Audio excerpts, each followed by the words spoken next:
देखिए, आरएसएस कब क्या कहती है, यही आरएसएस के प्रमुख मोहन भागवत जी ने पटना में कहा था कि आरक्षण खत्म हो जाना चाहिए।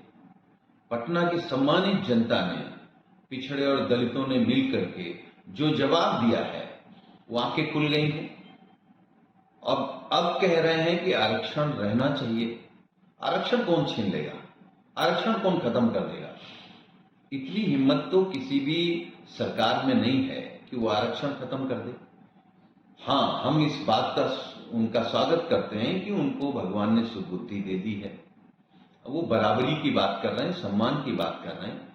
सबसे ज्यादा भेदभाव अगर कोई करता है तो आरएसएस और भारतीय जनता पार्टी करती है।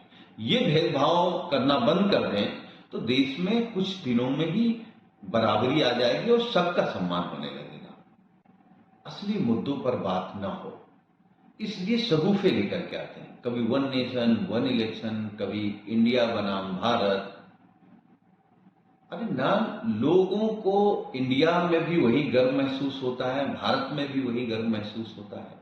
और हमारे संविधान में है कि इंडिया ही भारत है, भारत ही इंडिया है। अगर आप लिखा पढ़ी में जब इंग्लिश में लिखते हैं तो इंडिया लिखते हैं, जब आप हिंदी में लिखेंगे तो भारत लिखेंगे। तो मुझे लगता है कि बीजेपी को गुमराह कर रही है। जहां तक सवाल भारत का है, 2004 में नेताजी उत्तर प्रदेश के मुख्यमंत्री थे, सदन में उन्होंने पास करके दिल्ली भेजा कि भारत कर देना चाहिए। लेकिन नेताजी की जो मंशा थी, भारत का मतलब गांव, गांव का गरीब, गांव का किसान, गांव का बेरोजगार। आप इंडिया बदल के भारत तो कर रहे हैं। 9 साल में माननीय मोदी जी ने उस भारत के लिए क्या किया जो कल्पना नेताजी ने बनाई थी? गांव की, गरीब की, किसान की, मजदूर की, बेरोजगार की, उसके लिए तो कुछ किया नहीं। भारत को लगातार 9 साल में कमजोर करने का काम किया। तो क्यों नाम बदलकर 2024 में नहीं आ पाएंगे? ये सरकार कितना भी नाम बदले, किसी योजना का, किसी भवन का, किसी रोड का, 2024 में देश की जनता इस सरकार को बदलने जा रही है। इसको लेकर के कल मायावती ने भी प्रेस कॉन्फ्रेंस कर ये बात कही थी कि विपक्ष और बीजेपी की एक सोची समझी साजिश है ताकि जनता के जो प्राइम मुद्दे हैं, बेसिक मुद्दे हैं, उनसे जनता का ध्यान भटकाया जा सके। देखिए, मायावती जी देश की बड़ी नेता हैं।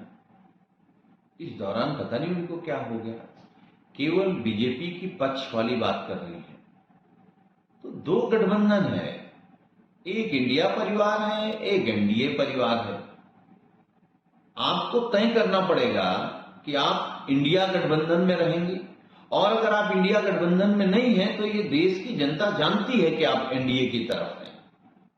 तो उनकी भी भाषा वही है जो एनडीए गठबंधन की भाषा है। पर मायावती ने सुप्रीम कोर्ट को स्वतः संज्ञान लेने को कहा है इस मामले को। देखिए, माननीय सर्वोच्च न्यायालय स्वतः संज्ञान तब लेगा, ये सगुफे पे तो स्वतः संज्ञान लेगा नहीं। कोई कार्रवाई होगी, कोई योजना बनेगी, तब सर्वोच्च न्यायालय उस पर स्वतः संज्ञान लेगी। ये तो भारतीय जनता पार्टी का अफवाह फैलाने वाला एक प्रयोग है। कभी वन नेशन वन इलेक्शन की बात करेंगे, कभी इंडिया को भारत बनाने की बात करेंगे। बीजेपी के लोग यही नहीं जानते हैं कि इंग्लिश में इंडिया को इंडिया कहते हैं और हिंदी में इंडिया को भारत ही कहते हैं। बीजेपी के लोगों को थोड़ा संविधान भी पढ़ लेना चाहिए। देखिए, जहां तक सवाल सनातन धर्म का है, तो सनातन धर्म को तो सभी लोग मान रहे हैं, और सनातन धर्म ही ऐसा धर्म है जो बाकी भी सारे धर्मों का सम्मान करता है। समाजवादी पार्टी ने हमेशा कहा है, हम सभी जाति, सभी धर्म, सभी पंथ को मानने में भरोसा रखते हैं, और किसी का भी धर्म हो, सनातन धर्म हो, इस्लाम धर्म हो, या जितने भी धर्म हैं, सब धर्म आपको जीवन जीने की शैली बताते हैं। आप जीवन में कैसे अपने राष्ट्र के प्रति काम कर सकते हैं, ये बताते हैं।